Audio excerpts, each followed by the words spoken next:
Transcription 41, speed 80 words per minute. Start. Sir, this bill was introduced in the House by the then Labour Minister Shri K.V. Raghunatha Reddy. I was also present at that time in the House.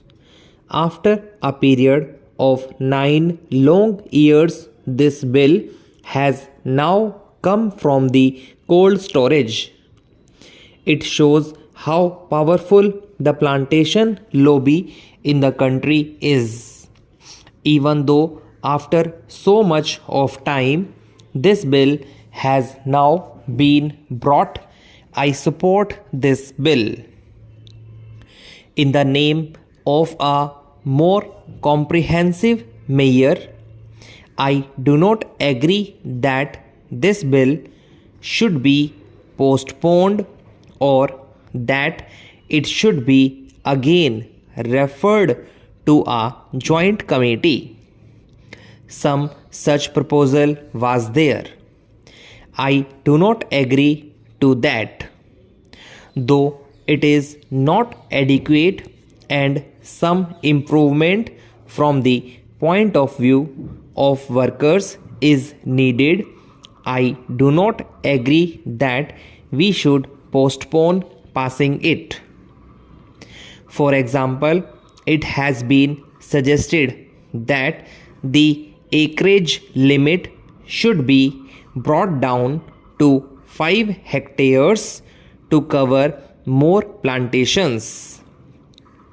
In the south, especially in Kerala, Karnataka and other southern states, many plantations are not covered by this bill. I would request the minister to carefully examine this thing.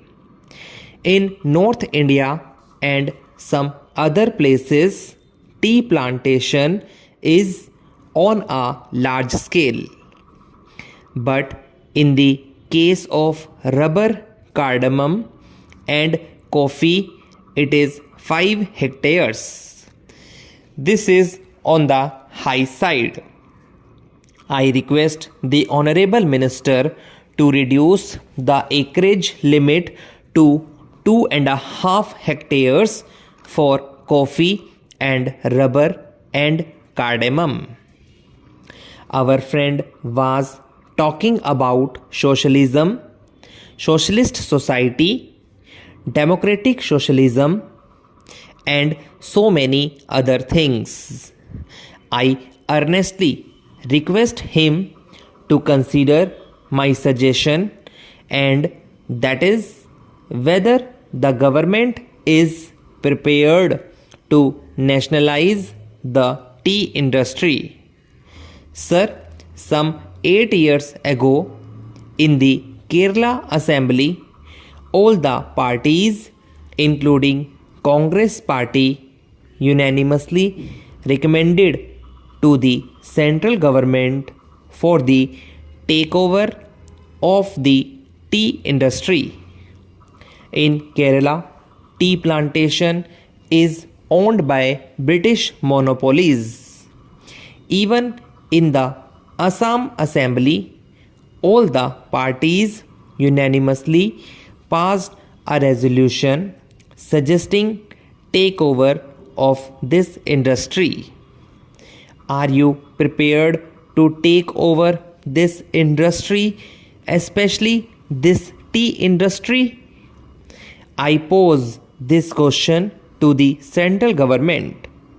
Sir, this tea industry is owned by foreign monopolies and they are exploiting the workers. The situation in the tea industry too deteriorating. Are you prepared to nationalize it when you talk of socialism?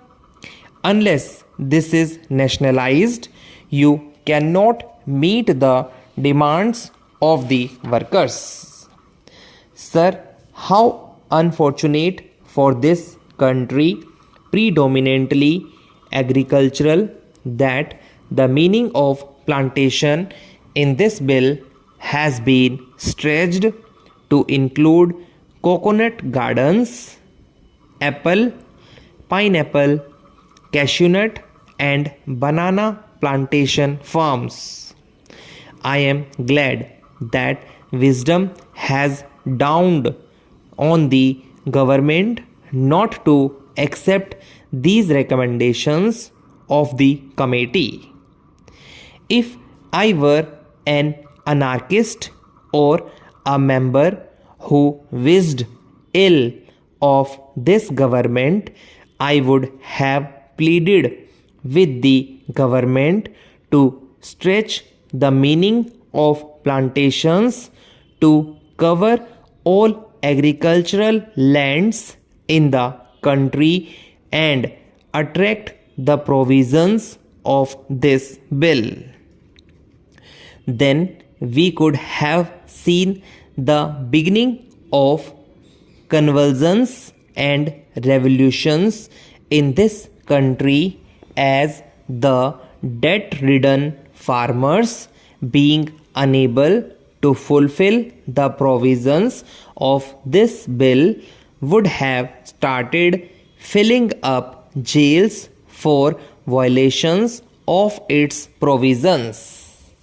Sir, I would take this opportunity to appeal to the Prime Minister to treat agriculture as an industry and treat agriculturists like the urban citizens and treat the farm holdings in the same way as they treat the factories and industries. The government should start finding out the invidious and discriminatory law as passed in the country since independence, adversely affecting the farming community, and review those laws if they want to ensure integrated development of the country. Mr. Vice Chairman, sir, you know the undivided Congress, the Indian National Congress, fought for plantation labor and also for the rights and privileges of the peasantry. It was Sardar Vallabhbhai Patel and Mahatma Gandhi in the Chori Chora movement who brought the peasantry to the forefront to the leadership of the Indian National Congress. As successors of those great leaders in that organizations, it is high time the Congress did their best for the plantation labor as well as the unorganized peasantry in that area.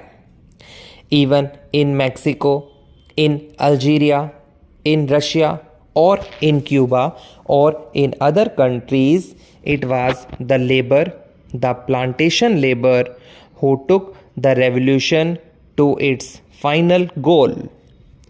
Here in this country, we do not want to see another bloodbath. We do not want to see that they take up arms against government or against employers. As people's representatives and as government of the people, we must do our best to solve their problems, whatever their grievances are, whatever their difficulties are, instead of allowing anybody to take advantage of their poverty and their difficulties. I know what goes on with plantation labor. I can give instances of different plantations. I come from West Bengal, where tea plantation is a very big factory, and I know how plantation labor are still being exploited. Housing facility near the plantations is a must for them under the Act.